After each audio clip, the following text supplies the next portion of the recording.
My name is Marco Lagrada, and welcome to the latest edition of the Fightback Weekly Review. So it's been a turbulent few weeks here in Canada. And on this podcast, we've spoken about the situation in Ontario, we've spoken about the situation in Quebec, but one area where we haven't focused on as much is Alberta, where in recent weeks we've seen absolutely incredible developments, both from a healthcare perspective, but also from an economic perspective. So here to provide us with a little bit of explanation, we have Laine, who's an activist with Fightback in Edmonton. How's it going, Laine? Not so bad. How about yourself? Good. So Laine, can you describe for us a little bit the Alberta government's response to the pandemic? Well, it hasn't been great, right? Everything that the government has done more or less is either to save money on the budget or to protect profits or to make profits more accessible, especially to the oil barons. So Alberta was the last province to ban evictions. And Kenny defended this actually by saying that a lot of tenants that would be evicted on April 1st, for example, were growing marijuana plants and that they were vandals and that they were criminals. No word of a lie. Alberta was one of the last to shut down non-essential work, and this shutdown of non-essential work it's an absolute joke. At first, the shutdown was a list of workplaces that were supposed to be closed rather than the ones that should have been open, and it was a very short list as well. So really, the only people that were shut down would be like homeopathic chiropractors and then nail salons, right? They've also taken this opportunity to gut labor regulations, get rid of like notices for shift changes, group termination notices.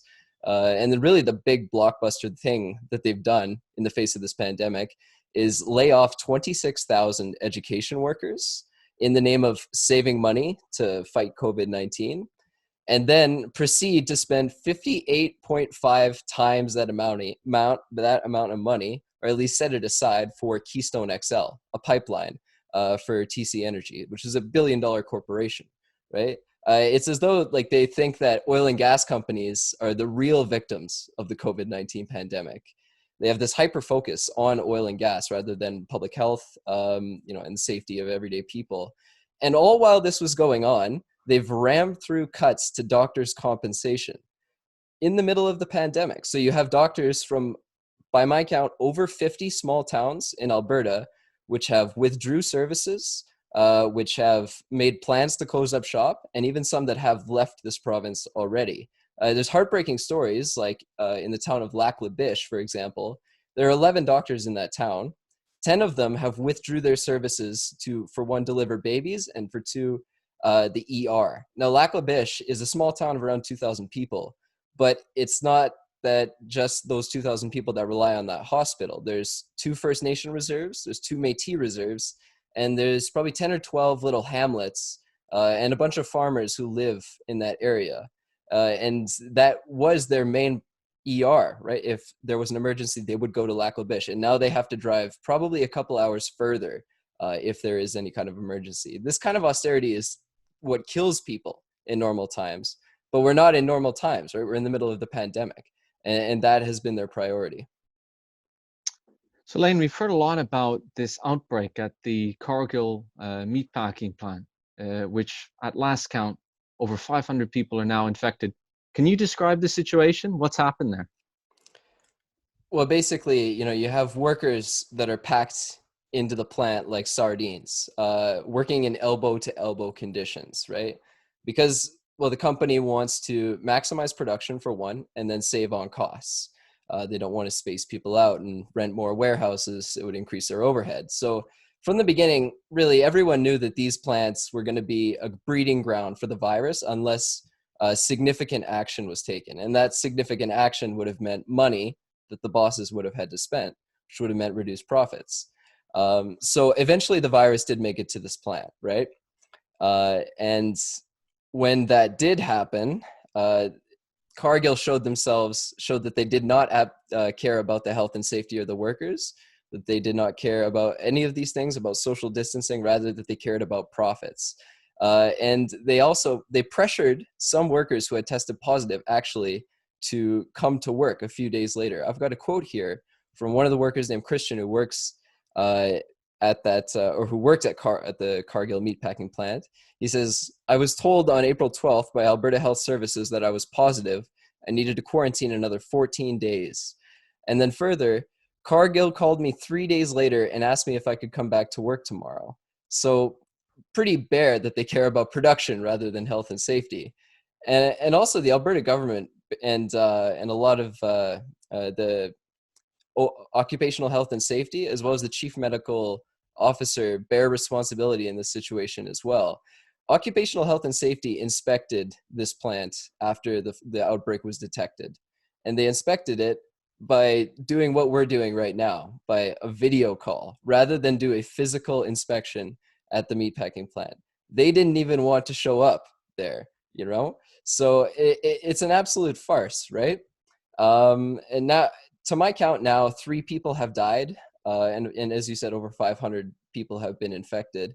And the Alberta government has more or less tried to push the blame for this enormous outbreak on the fact that you had a lot of workers carpooling and that you had a lot of these workers who were living in houses together. You had maybe 2 or 3 families in a house and things like this. And this is completely ridiculous because, first of all, these families are living, together in houses and carpooling because of the low wages paid at the Cargill meatpacking plant. And for 2, if the plant had actually been shut down when the virus was first detected and a plan formulated for proper social distancing measures and for testing and so on, then we wouldn't be talking about this. This wouldn't be the issue, right? It is an absolute farce. And there's a similar outbreak that's happening right now in Brooks, Alberta, at the JBS plant that isn't receiving as much media attention. They have, I think, around 150 cases of the virus. And the reason this one isn't as big is not because the bosses learned their lesson, not because they implemented proper measures or shut the plant down, but it's because the workers did. And there's a mass amount of absenteeism, as is quoted in the news. So workers are actually, not coming to work for fear of their lives and for fear of their families' lives, and rightfully so. I didn't know about that. I'm glad to finally learn about that from you. Now, Laine, obviously COVID-19 has also had a dramatic impact on the Alberta economy in particular, given its reliance on the oil industry. Can you describe for us a bit the economic situation now in Alberta? Yeah, it's bad.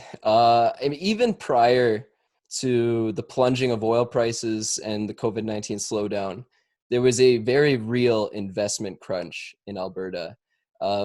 You had the UCP government cutting corporate taxes, cutting regulations, and doing all these things to attract investment. And they bragged about how they did all these things and they were going to bring all this money back to Alberta. The first year of their reign, 2019, was actually the lowest year of investment in Alberta in over a decade. And now this really, of course, adds to the fact that there is no future for capitalism in Alberta. Oil and gas represents around 30% of Alberta's GDP. And with oil prices being as low as they are, plunging into the negative, West Texas oil hovering around $20, Alberta's oil, which is traded as Canadian Western Select, is not profitable to any of these oil companies. None of them are making money. So there is going to be layoffs. These companies have cut their capital budgets in the orders of billions of dollars. For example, Suncor cut $1.5 billion from their capital budget, which is more than 2% of all investment in the entire province.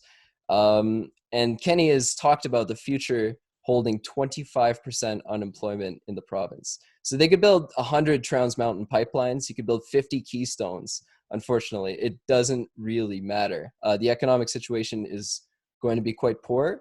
And the Kenny government is going to try and force the workers to pay for it, as he has been doing with different austerity measures. And the austerity measures that Kenny has taken are also not going to help because you have a lot more people who are unemployed, a lot more people who can't make rent, who can't afford to buy products, and it's shrinking the entire market. So very bad, unfortunately, to sum up. Yeah, so Laine, obviously it's a very dire situation now in Alberta, as you've just described. What can we expect next in Alberta, whether from an economic standpoint, but also from the standpoint of working people in that province? Well, class struggle and a confrontation with the oil barons, with the government, on part of the workers, both in the private and the public sector. I mean, in the private sector, you have situations like the meatpacking plants in southern Alberta, and then in northern Alberta also you have the oil sands camps where you have not only will there be layoffs, but you'll also have workers there who see that the bosses did not prioritize their health and safety. For example, there's Enbridge, who have two or three cases at one camp. They're refusing to call it an outbreak, and they're trying to get away from this thing with denial. In Curl Lake, I think Imperial Oil runs that oil sands camp. And the amount of cases went from 3 to 32 over the course of a few days, because the bosses did not want to pay for any kind of social distancing measures, did not want to slow down production. So you can definitely see that people are going to be pissed off at the bosses in the private sector. And in the public sector, we had a movement that was already developing against the Kenney government when they had their contracts quashed and thrown out by Bill 9. And Kenney has this very heavy-handed approach with the public sector, and we saw that with doctors too, right? He comes in and he wants to mandate pay with legislation. He does not want to negotiate whatsoever. He wants to mandate cuts, and he wants to use the heavy hand of the law to prevent anybody from fighting back, from striking, from picketing, or doing any of these things. So workers are upset, and there's a whole list, an enormous list of things that this Kenney government has done to make them upset. I mean, for example, there's the AIMCO pension blunder. AIMCO is the Alberta Investment Management Corporation, and Kenney has mandated that a portion of teachers' pensions would be funneled towards AIMCO, which is heavily invested in oil and gas. And some of these pension managers at AIMCO lost $4 billion on a bet on volatility. Now, without getting too much into the jargon of stock market investing, for my own good, because I don't understand it too well, they essentially held a bad position. They lost a whole bunch of money, and they held that position for a while they were losing money. And this is pension money, right? So workers have all sorts of things to be pissed about. And as a result, while almost all other premiers in Canada have seen their approval increase in the past period during the COVID-19 pandemic, the Kenney is the only premier of a major province that has seen his approval actually go down. So there will be a confrontation and there will be a fight. And we have to dump this government. I mean, we can't survive another 3 years of Kenney gutting social services.